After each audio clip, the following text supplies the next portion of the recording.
Yogi adalah seorang perantau yang mencoba peruntungan di Jawa Timur, mengalami masa-masa sulit saat pandemi melanda dunia sekitar tahun 2020 hingga 2021. Saat itu, ia bekerja di salah satu perusahaan di bidang produksi dan telah mengabdikan dirinya selama kurang lebih 3,5 tahun.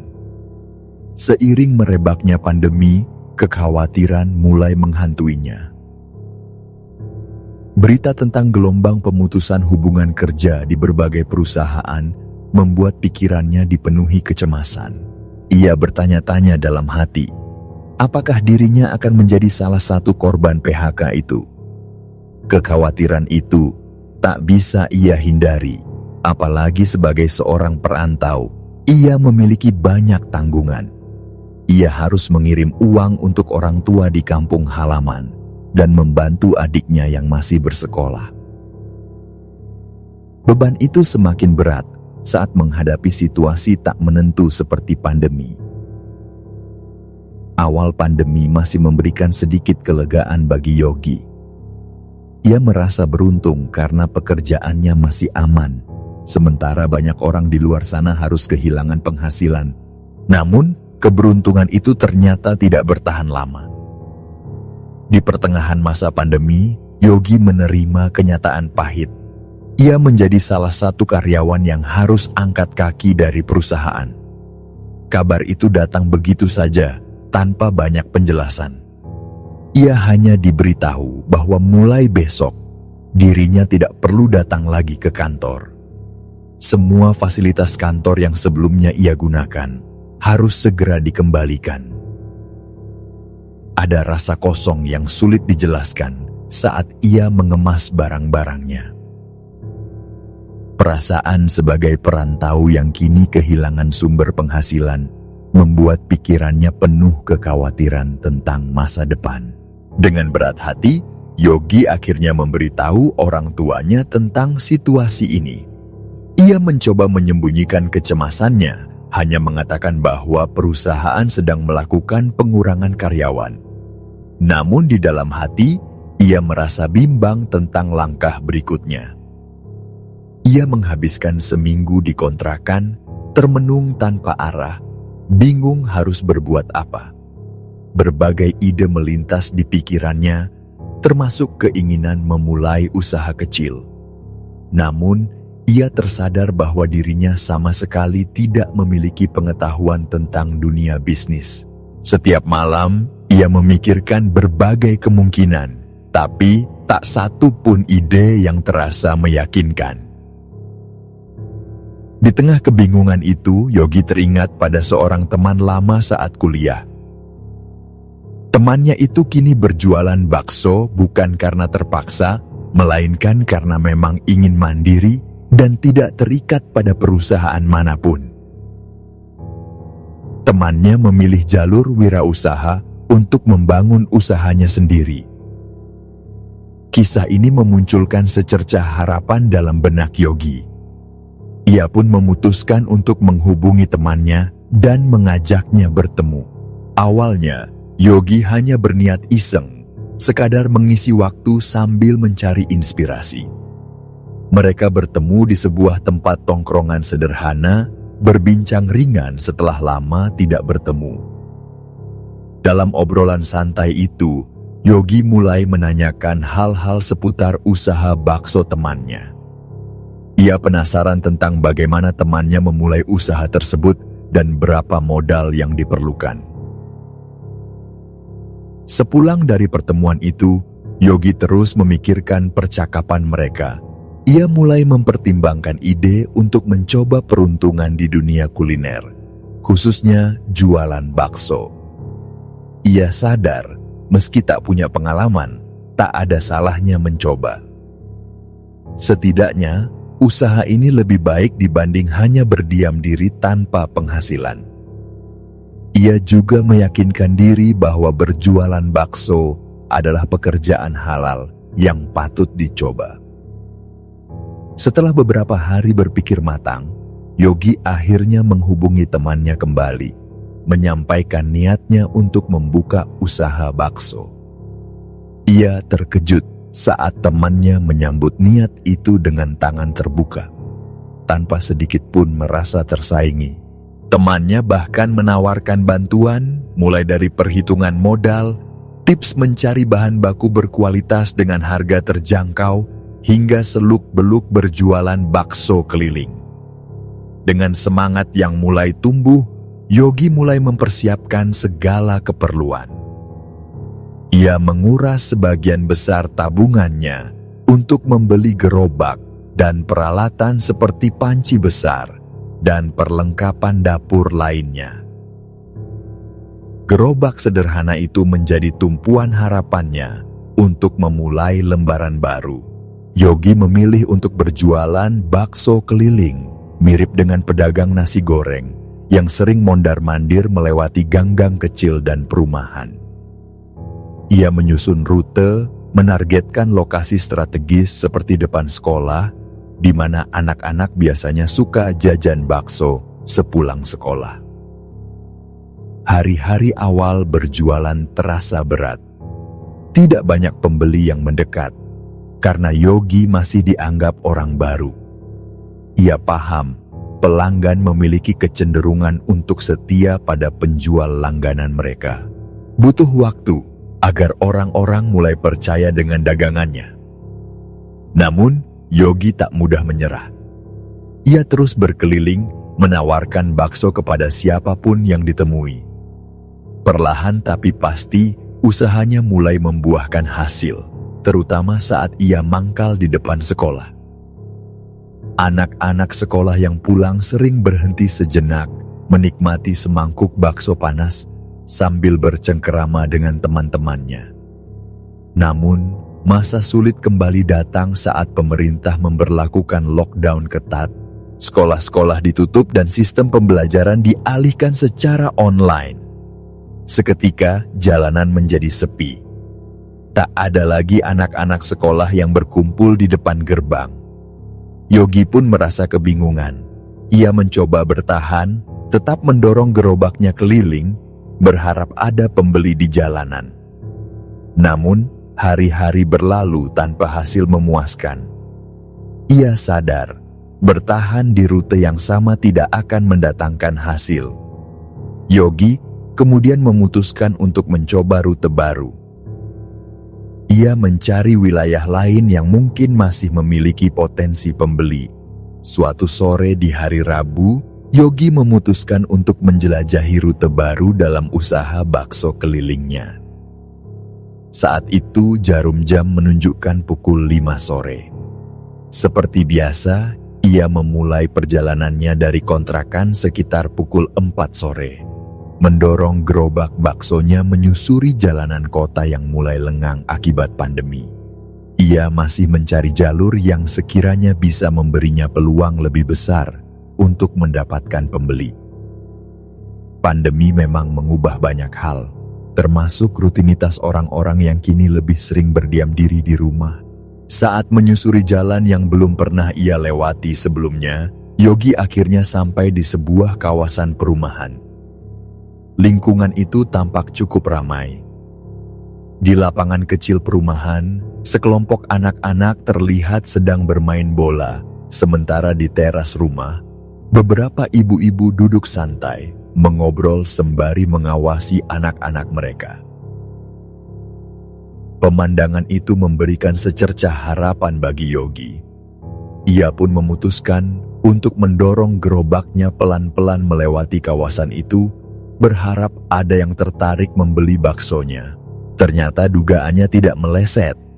Anak-anak yang asik bermain bola mulai memperhatikan gerobaknya, dan tak lama kemudian beberapa dari mereka menghampiri. Ibu-ibu yang duduk di teras rumah pun tampak tertarik dan mulai memanggilnya. Mereka memesan beberapa porsi bakso, dan suasana di sekitar gerobaknya menjadi lebih ramai. Yogi merasa senang. Ia berpikir bahwa kawasan perumahan ini memiliki potensi besar. Orang-orang di sini tampaknya senang berkumpul di sore hari, menikmati waktu santai di depan rumah, sesuatu yang jarang ia temukan di rute sebelumnya. Namun, saat melanjutkan perjalanan, Yogi memasuki bagian perumahan yang belum sepenuhnya terisi rumah. Beberapa kafling masih berupa lahan kosong, hanya ditumbuhi rerumputan liar dan pepohonan yang tumbuh acak. Suasana di sana sedikit berbeda. Meskipun tidak sepenuhnya sepi, ada aura yang terasa ganjil. Tapi Yogi mengabaikan perasaan itu. Saat malam mulai merangkak naik dan azan Isya berkumandang dari kejauhan, Yogi masih berkeliling di sekitar perumahan tersebut. Ia berpikir bahwa malam itu cukup menguntungkan karena dagangannya hampir habis. Tak jauh dari area kafling kosong, ia melewati sebuah pos ronda di mana dua orang bapak-bapak tampak duduk santai, bersiap untuk ronda malam. Mereka ramah dan sempat membeli bakso dari Yogi. Salah satu dari mereka bertanya, apakah Yogi baru pertama kali melewati jalur tersebut? Yogi membenarkan dan mengatakan bahwa ia masih mencari rute baru yang ramai pembeli. Percakapan itu singkat, namun cukup membuatnya merasa sedikit lebih nyaman di lingkungan baru itu. Pukul 10:30 malam, seluruh dagangannya ludes terjual. Yogi merasa lega dan bersyukur atas hasil malam itu. Ia memutuskan untuk pulang dan mulai mendorong gerobaknya keluar dari perumahan. Ia memilih melewati jalur yang sama seperti sebelumnya, yang melewati lahan kosong di pinggir perumahan. Namun, saat melewati jalur sepi itu, tiba-tiba gerobaknya terasa berat. Seolah-olah ada sesuatu yang menahan roda gerobak dari bergerak maju. Refleks, Yogi berhenti dan memeriksa ban gerobaknya. Ia curiga mungkin bannya kempes atau terkena paku di jalan. Namun setelah diperiksa, semua tampak normal. Ban masih keras dan tidak ada kerusakan. Rasa penasaran bercampur cemas mulai merayap. Saat ia berdiri dan memandang ke sekitar, hembusan angin membuat dedaunan bergoyang, menimbulkan suara gemerisik yang cukup keras di tengah kesunyian malam. Ketika pandangannya terangkat ke arah pepohonan di tepi lahan kosong, matanya membelalak. Di antara ranting pohon, samar-samar, ia melihat sosok perempuan duduk di cabang pohon. Pakaian putih yang lusuh membalut tubuhnya, dan rambut panjangnya tergerai berantakan, menutupi sebagian wajah. Namun, bagian wajah yang terlihat membuat jantung Yogi berdebar kencang. Wajah perempuan itu tampak hancur. Bagian wajahnya yang tersisa menunjukkan sorot mata kosong yang menatap lurus ke arah Yogi. Ketakutan langsung menjalar ke seluruh tubuhnya. Ia berdiri kaku, bingung harus berbuat apa. Pikiran berperang antara meninggalkan gerobak atau tetap bertahan. Namun, naluri bertahan hidup mengalahkan segalanya. Ia memutuskan untuk lari meninggalkan gerobak di tempat itu. Keringat dingin membasahi pelipisnya saat ia berlari sekuat tenaga menuju pos ronda yang tadi ia lewati. Di sana, ia berharap bisa mendapatkan bantuan. Saat tiba di pos ronda, napasnya tersengal, tubuhnya gemetar hebat. Dua bapak-bapak yang masih berjaga memandangnya dengan tatapan heran. Mereka memperhatikan wajah Yogi yang pucat dan penuh kecemasan. Salah satu dari mereka bertanya apakah Yogi baik-baik saja dan kenapa tampak sangat ketakutan. Yogi berusaha menenangkan diri, tapi suaranya bergetar saat meminta tolong agar salah satu dari mereka menemaninya mengambil gerobak. Ia tidak menceritakan apa yang baru saja ia lihat. Ia takut dianggap aneh atau malah menimbulkan keresahan. Baginya, cukup dirinya saja yang mengetahui kejadian aneh itu. Salah satu bapak itu akhirnya bersedia menemaninya. Mereka berjalan bersama menuju tempat di mana Yogi meninggalkan gerobaknya. Saat mereka tiba di lokasi, gerobaknya masih utuh di tempat yang sama. Anehnya, saat ia mulai mendorong gerobak lagi, rasanya tidak seberat sebelumnya. Ia bahkan bisa mendorongnya dengan mudah, seolah tidak pernah ada sesuatu yang menahan gerobaknya tadi. Perasaan bingung bercampur, takut menyelimuti pikirannya. Ia terus bertanya-tanya, apa yang sebenarnya terjadi? Saat sampai di rumah malam itu, Yogi masih merasa syok. Bayangan wajah hancur sosok perempuan di pohon itu terus terlintas di benaknya. Ia berusaha tidur, tapi matanya sulit terpejam. Malam itu menjadi salah satu pengalaman paling menyeramkan dalam hidupnya. Ia akhirnya memutuskan, meskipun kawasan perumahan itu cukup ramai dan menguntungkan, ia tidak akan pernah lagi melewati jalur itu. Baginya, satu pengalaman menyeramkan sudah cukup. Keesokan harinya Yogi kembali menjalankan rutinitasnya. Ia bangun pagi, pergi ke pasar untuk belanja bahan baku, dan mulai mempersiapkan dagangannya. Ia membuat adonan bakso sendiri, mengaduk campuran daging dan tepung, hingga adonan siap dibentuk menjadi bulatan-bulatan bakso. Ia memang lebih memilih membuat bakso sendiri ketimbang membeli bakso. Jadi di pasar karena alasan ekonomi. Membeli bakso jadi jelas lebih mahal, sementara membuat sendiri bisa menghemat biaya produksi. Selain itu, ia masih merintis usaha ini seorang diri tanpa karyawan yang bisa membantunya. Sore harinya seperti biasa, Yogi mulai bersiap untuk berjualan. Ia membersihkan gerobak, memastikan semua peralatan siap digunakan, dan mulai mendorong gerobaknya keluar dari kontrakan sekitar pukul 4 sore. Meski pengalaman menyeramkan masih membayanginya, ia tetap menjalani pekerjaannya dengan semangat. Dan setelah kejadian menyeramkan yang Yogi alami di kawasan perumahan sebelumnya, ia memutuskan untuk mencari rute lain demi menghindari hal-hal yang tidak diinginkan. Meski penghasilannya cukup lumayan, saat berjualan di perumahan itu, pengalaman bertemu sosok perempuan itu membuatnya enggan kembali ke sana. Yogi kemudian mencoba mencari jalur lain, berpikir bahwa berjualan di pinggir jalan raya mungkin bisa menjadi alternatif yang lebih aman dan tetap ramai pembeli. Pinggir jalan biasanya lebih ramai oleh lalu lalang kendaraan dan pejalan kaki, terutama saat sore hingga malam hari. Ia berharap ada beberapa orang yang bersedia berhenti sejenak untuk membeli bakso. Namun, harapan itu tak sepenuhnya berjalan mulus. Tantangan baru muncul ketika ia harus berhadapan dengan petugas Satpol PP yang berpatroli di wilayah tersebut. Saat sedang melayani seorang pembeli di pinggir jalan, seorang petugas Satpol PP menghampirinya. Mereka mengira Yogi sedang mangkal secara permanen di lokasi tersebut, padahal ia hanya berhenti sejenak untuk melayani pelanggan. Petugas itu menegur Yogi dengan tegas, memperingatkannya agar tidak berjualan di area tersebut lagi. Mereka bahkan mengancam akan mengangkut gerobaknya jika masih kedapatan berjualan di situ.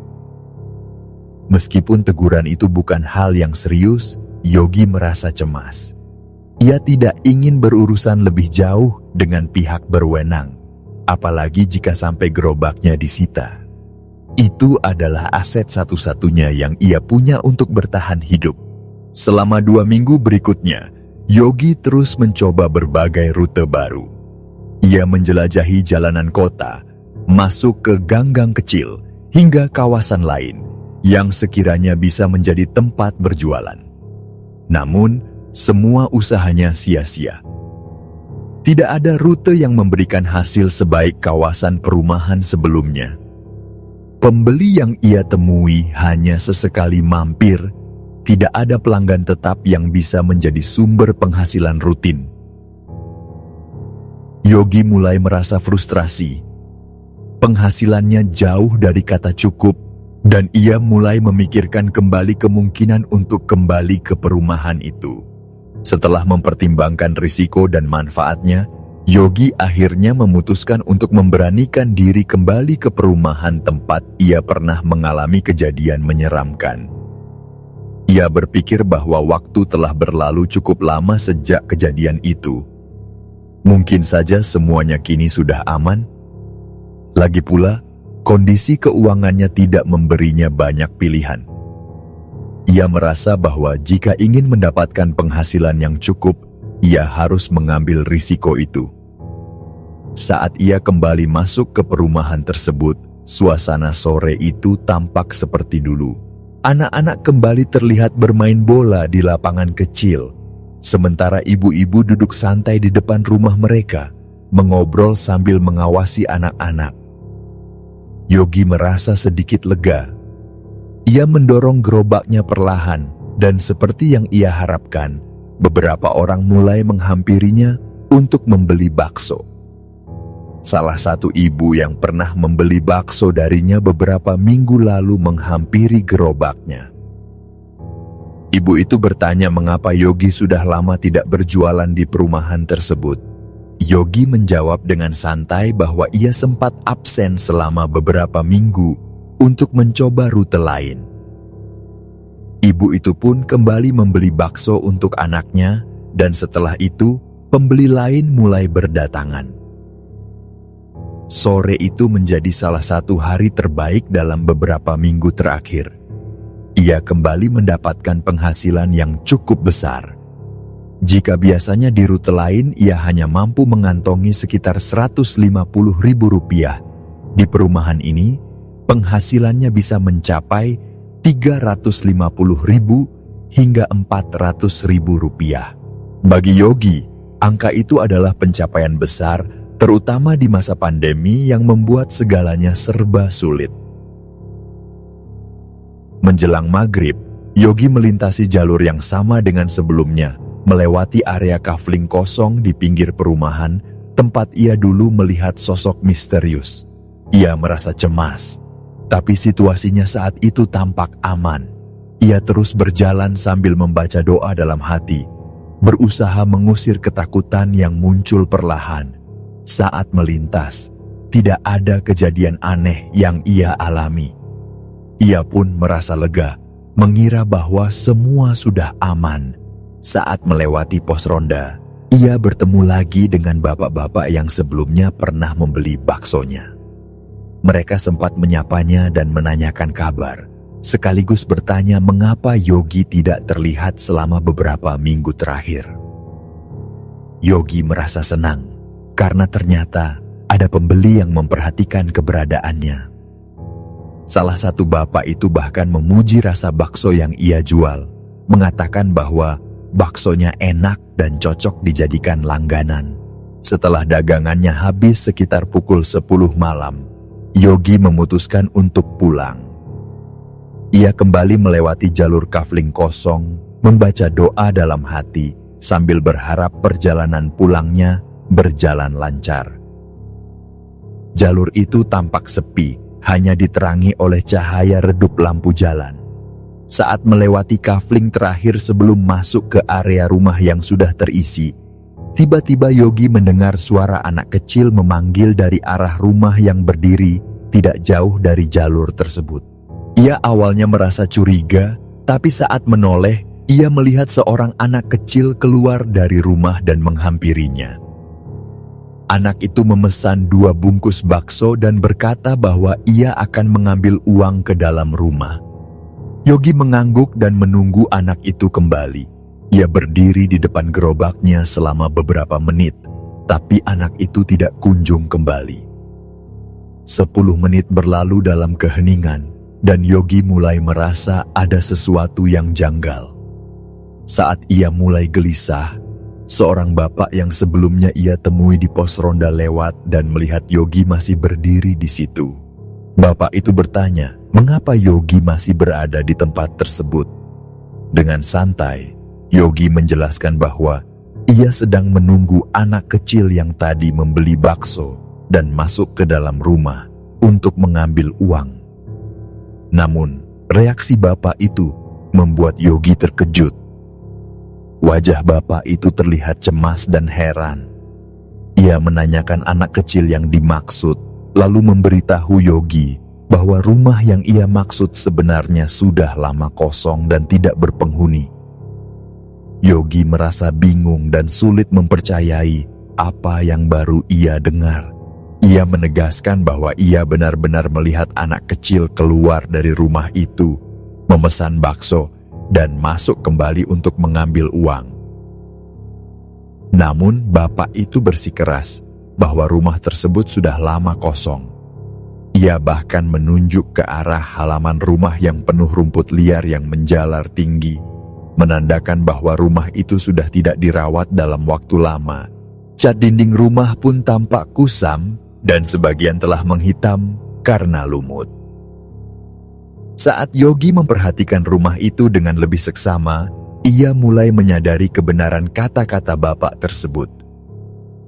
Rumah itu memang tampak seperti tidak berpenghuni. Namun, ia masih belum bisa memahami bagaimana ia bisa melihat anak kecil yang tampak begitu nyata keluar dari rumah itu beberapa menit lalu. Namun, bukannya memberikan penjelasan, bapak tersebut malah meminta Yogi untuk segera meninggalkan tempat itu. Wajahnya terlihat tegang saat, dengan nada serius meminta Yogi berjalan cepat dan menjauh dari rumah kosong tersebut. Meski hatinya penuh pertanyaan, Yogi memilih untuk mengikuti permintaan bapak itu tanpa banyak bicara. Dalam perjalanan keluar dari perumahan, Yogi beberapa kali mencoba membuka percakapan.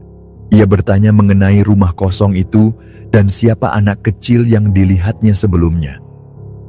Ia bahkan menceritakan secara rinci bagaimana ia melihat anak kecil itu keluar dari rumah, memesan bakso, dan kemudian masuk kembali untuk mengambil uang.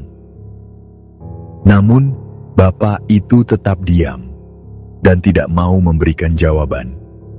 Setiap kali Yogi bertanya, bapak itu hanya mengulangi permintaannya agar Yogi segera pulang dan melupakan apa yang telah ia lihat.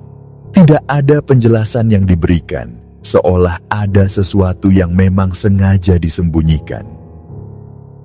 Saat mereka tiba di depan perumahan, bapak itu mengucapkan salam singkat dan berbalik pergi tanpa sepatah kata pun. Yogi pun melanjutkan perjalanan pulang dengan gerobaknya, namun kepalanya dipenuhi berbagai pikiran. Setibanya di kontrakan, tubuhnya memang beristirahat, tapi pikirannya tetap berputar.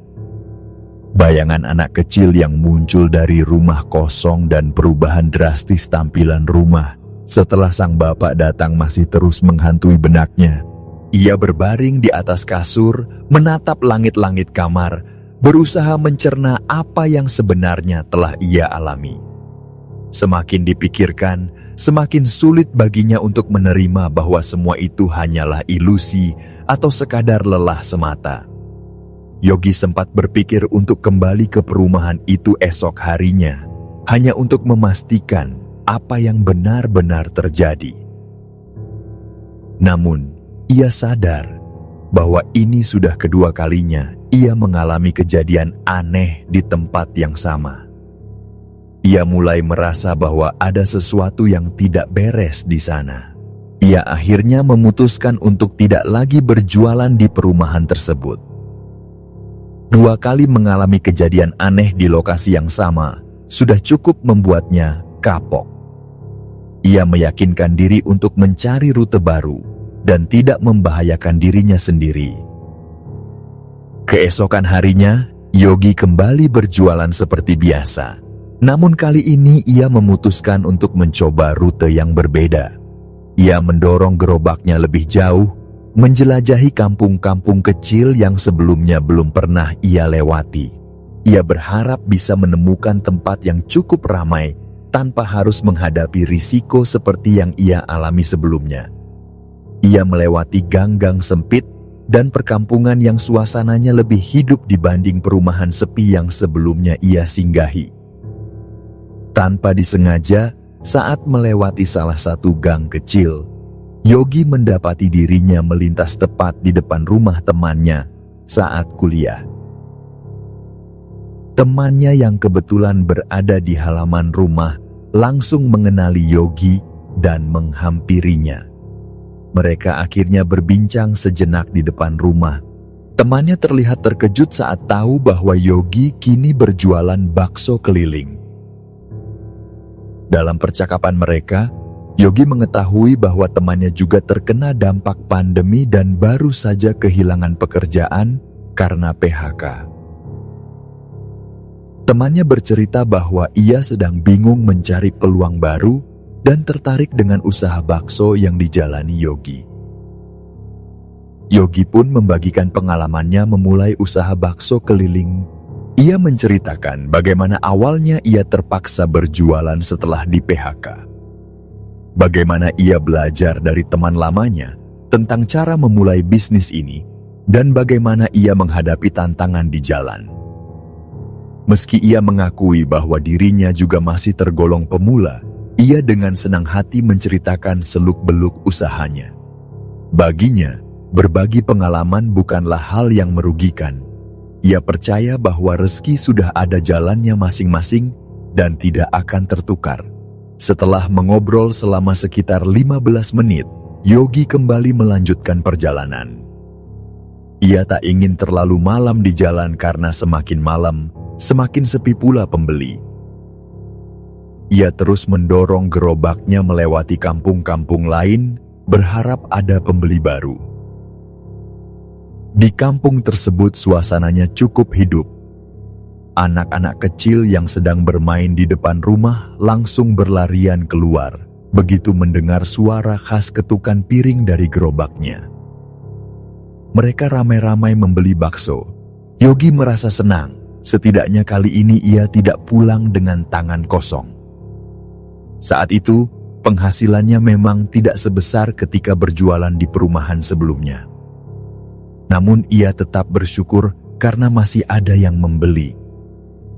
Yogi berpikir bahwa yang terpenting saat ini adalah bertahan dan tidak menyerah. Ia percaya jika ada 1 atau 2 orang yang mencoba baksonya dan menyukainya, maka mereka akan kembali membeli. Perlahan tapi pasti, pelanggan tetap bisa didapatkan. Namun perjalanan panjang dan kerja keras mulai menunjukkan dampaknya pada tubuhnya. Beberapa hari kemudian, saat sedang berbelanja bahan baku di pasar, Yogi merasa tubuhnya mulai melemah. Kepalanya terasa berat, tubuhnya pegal, dan suhu tubuhnya mulai naik.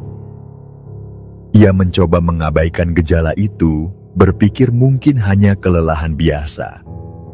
Namun, sesampainya di kontrakan, ia menyadari tubuhnya mulai demam. Ia merasa lemas dan tidak sanggup untuk berjualan hari itu. Ia akhirnya memutuskan untuk beristirahat, meski rasa khawatir mulai muncul. Ia takut jika gejala itu berkaitan dengan pandemi yang sedang melanda. Ia pun mengurung diri di kontrakan, berharap gejala itu hilang dengan sendirinya. Namun kekhawatirannya semakin besar ketika hari berikutnya. Tubuhnya masih terasa lemas. Ia bahkan tidak mampu mendorong gerobaknya keluar rumah.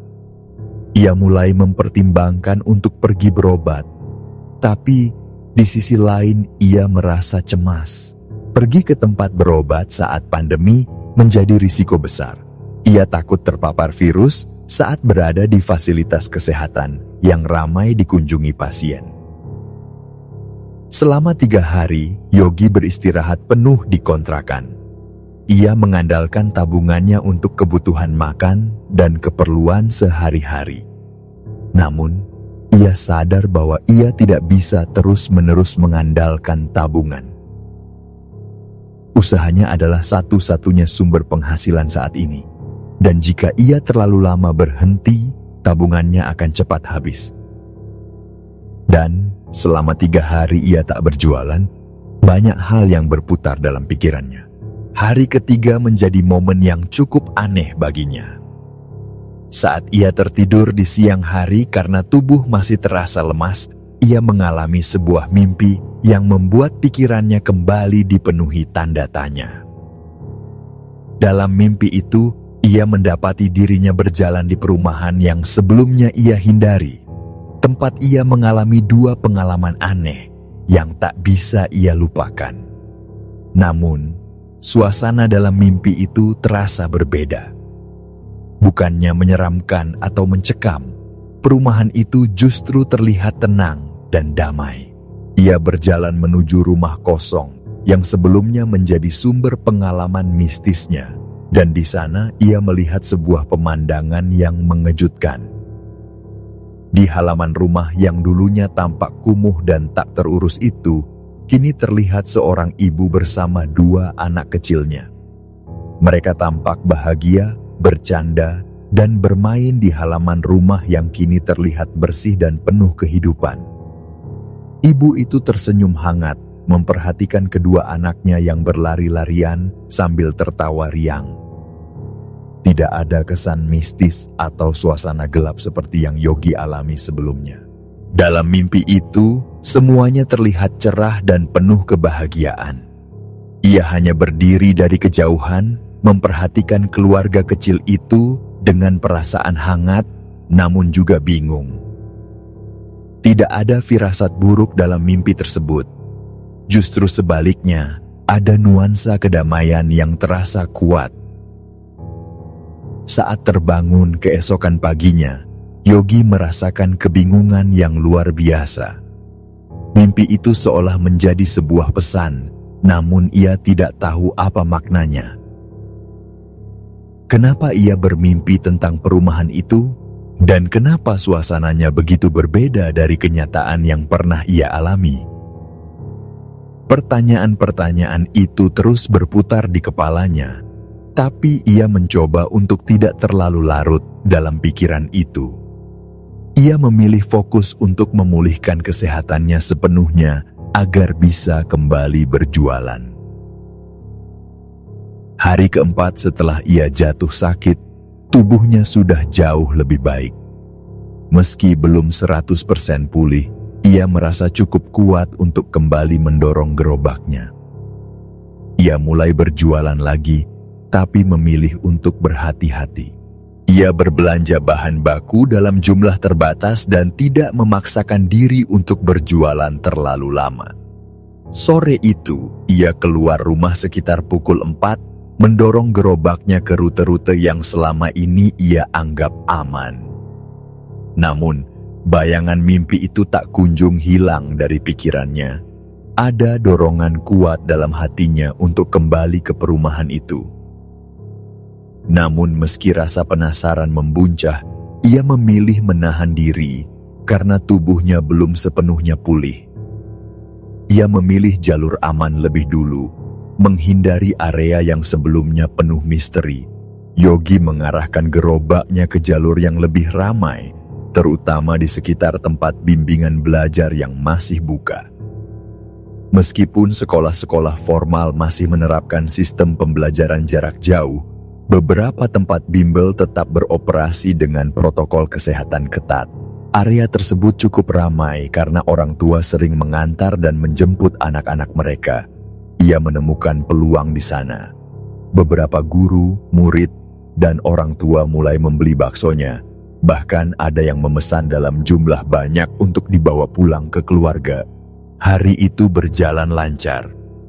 Meski ia belum kembali ke perumahan misterius itu, hasil dagangannya cukup memuaskan. Sekitar pukul 8:30 malam, dagangannya habis terjual dan ia memutuskan untuk pulang lebih awal. Ia merasa lega karena tubuhnya yang belum sepenuhnya pulih tidak harus dipaksakan untuk berjualan hingga larut malam.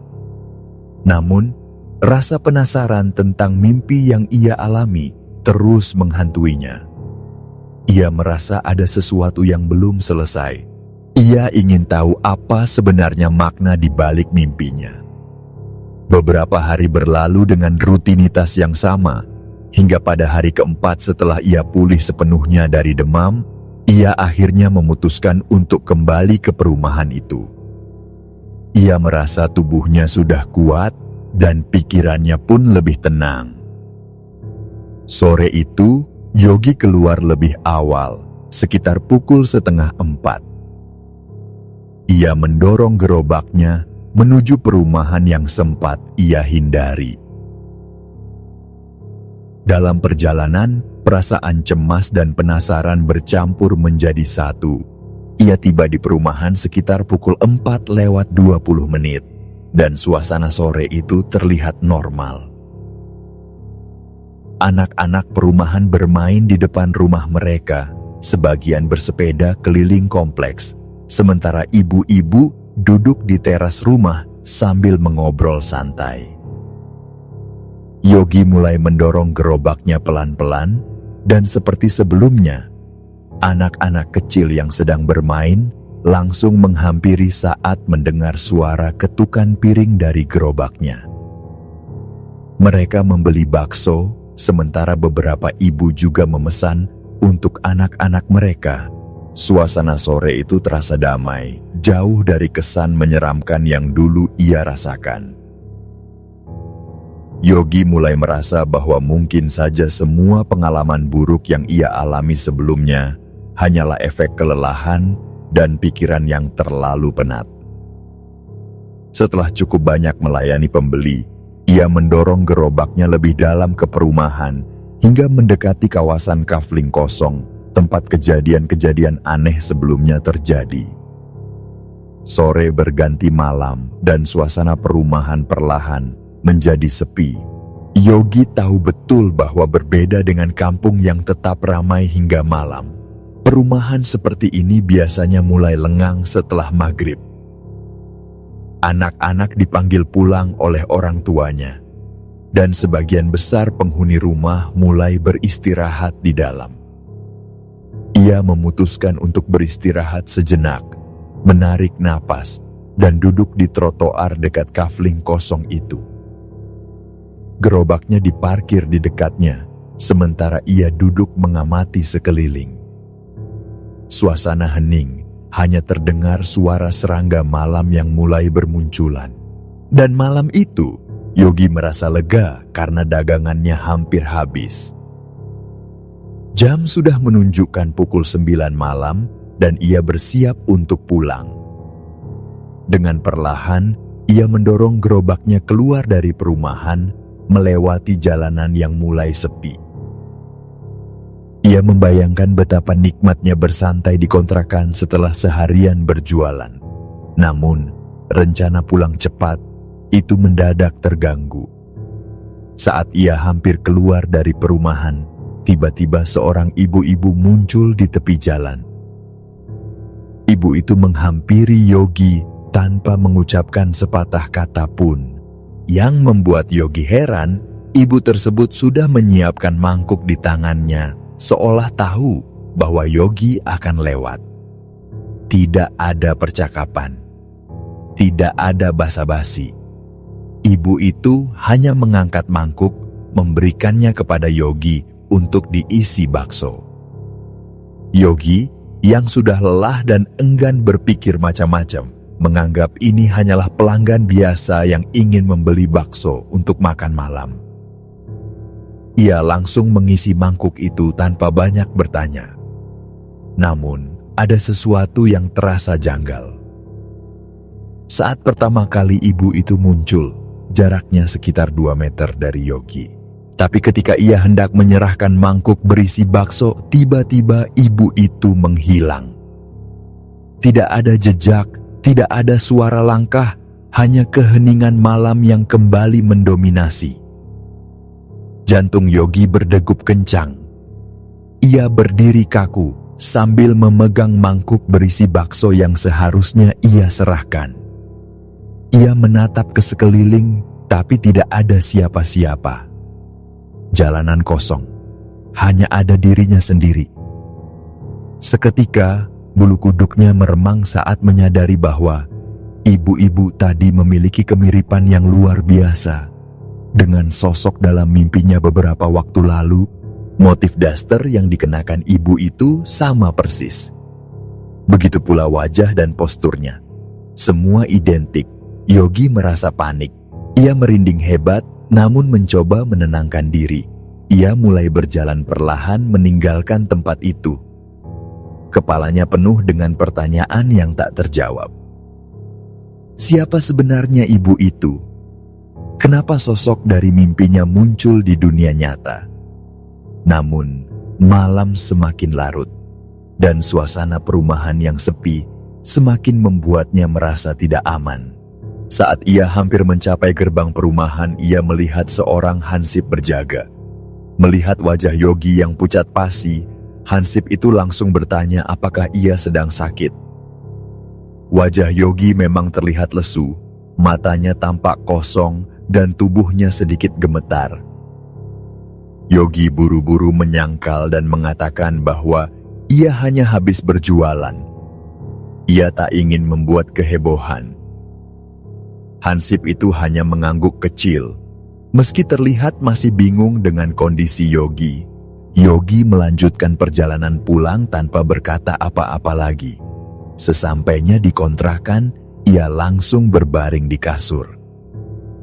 Tapi tubuhnya yang beristirahat tak sejalan dengan pikirannya yang terus melayang pada kejadian aneh tadi. Ia bertekad untuk tidak kembali ke perumahan itu lagi. Kali ini keputusan itu final. Ia merasa sudah cukup menghadapi pengalaman-pengalaman aneh di tempat tersebut. Hari-hari berikutnya berjalan normal. Yogi memilih untuk berjualan di kampung-kampung yang lebih ramai dan hidup. Di kampung, suasana terasa lebih aman dengan orang-orang yang masih banyak beraktivitas hingga malam hari. Tidak ada lagi pengalaman aneh. Ia kembali merasakan rutinitas yang damai, meskipun rasa penasaran tentang ibu dalam mimpinya sesekali muncul dalam pikirannya. Namun, setelah sekitar 3 minggu berlalu, sebuah kejadian kembali mengusik ketenangannya. Suatu malam, sepulang berjualan, Yogi seperti biasa membersihkan gerobaknya di depan kontrakan. Ia membungkuk untuk membersihkan roda gerobak ketika secara tak sengaja pandangannya naik ke depan. Saat itulah ia melihat sosok perempuan berdiri tidak jauh darinya.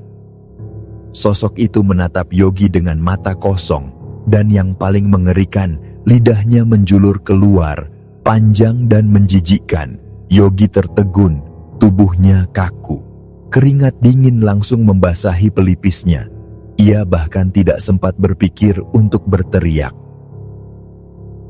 Saat ia hendak berbalik, sebuah suara teriakan keras terdengar dari arah kontrakan temannya yang letaknya berhadapan langsung dengan kontrakannya. Ternyata temannya itu sedang kesurupan. Suasana mendadak ricuh. Beberapa tetangga datang berlari setelah mendengar teriakan itu. Yogi pun ikut masuk ke dalam kontrakan temannya.